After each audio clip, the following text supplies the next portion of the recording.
Hello. Today's story from the Brothers Grimm is The Elves and the Shoemaker. I hope you enjoy. There was once a shoemaker who worked very hard and was very honest.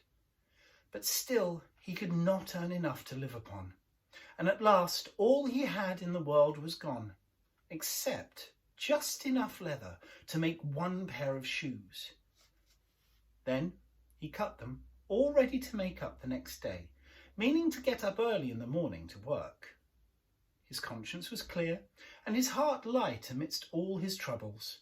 So he went peaceably to bed, left all his cares to heaven, and fell asleep. In the morning, after he had said his prayers, he set himself down to his work when, to his great wonder, there stood the shoes, already made, upon the table. The good man knew not what to say or think of this strange event. He looked at the workmanship. There was not one false stitch in the whole job, and all was so neat and true. It was a complete masterpiece. That same day a customer came in, and the shoes pleased him so well that he willingly paid a price higher than usual for them. And the poor shoemaker, with the money, bought enough leather to make 2 pairs more. In the evening, he cut out the work and went to bed, so that he might get up and begin betimes next day. But he was saved all the trouble, for when he got up in the morning, the work was finished, ready to his hand. Presently came in buyers, who paid him handsomely for the goods, so that he bought enough leather for 4 pairs more.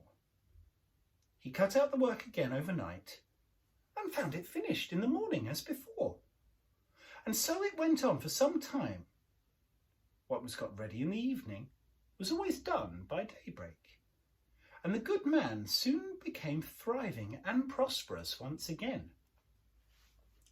One evening, around Christmas time, as he and his wife were sitting over the fire chatting together, he said to her, "I should like to sit up and watch tonight, that we may see who it is that comes and does my work for me."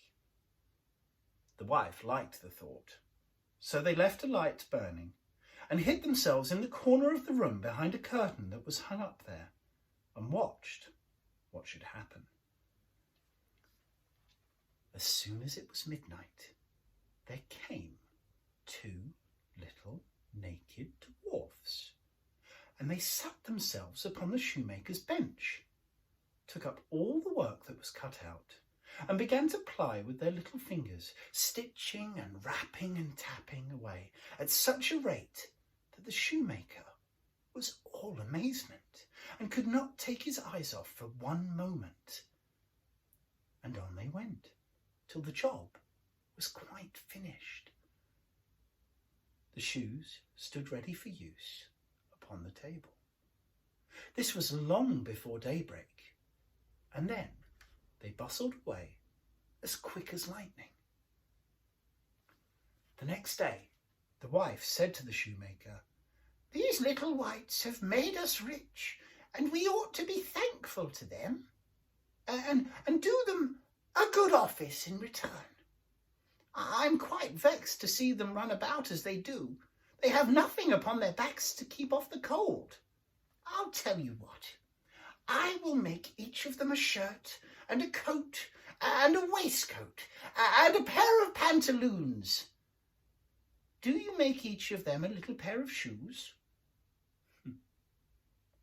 The thought pleased the good shoemaker very much, and one evening, when all the things were ready, they laid them out on the table instead of the work that they used to cut out, and then hid themselves to watch what the little elves would do.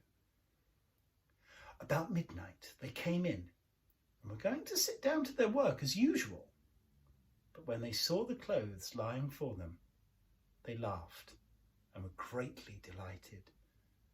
Then they dressed themselves in the twinkling of an eye and danced and capered and sprang about as merry as could be, till at last they danced out the door over the green, and the shoemaker saw them no more.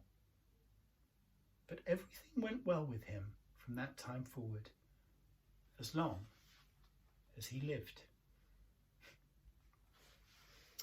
I wonder if you dance and caper when I'm not watching. I rather hope not. I'll see you soon for more story time with me, Mr. Westgate. Take care.